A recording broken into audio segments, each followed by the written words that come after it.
Occasion ఏదైనా location ఎక్కడైనా తెలుగువారి వేడుక అంటే ఆలివ్ మిఠాయి ఉండాల్సిందే. నాగబాబు గారు. ధన్యవాదాలు అధ్యక్ష. రాష్ట్రంలో కూటమి ప్రభుత్వం అధికారంలోకి వచ్చిన తర్వాత అర్చకుల సంక్షేమం కొరకు అర్చకులకు ఇస్తున్న ధూపదీప నైవేద్య పథకం 5,000 నుంచి 10,000 పెంచడం శుభపరిణామం.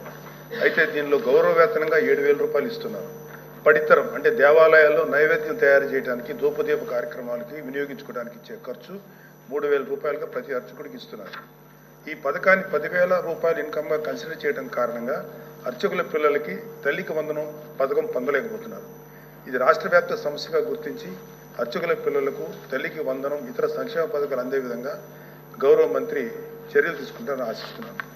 ఏ సంక్షేమ పథకంలో లబ్ధిదారులను గుర్తించడం అనేది ఒక నిరంతర ప్రక్రియ. శ్రీ నారా లోకేష్ గారికి తీసుకెళ్ళని మరొకసారి వారి దృష్టికి తీసుకొస్తున్నాం. తల్లికి వందనం పథకానికి అర్హులైన ప్రతి లబ్ధిదారునికి న్యాయం జరిగే దిశగా శ్రీ నారా లోకేష్ గారు కృషి చేస్తారని విశ్వసిస్తున్నాను. Thank you.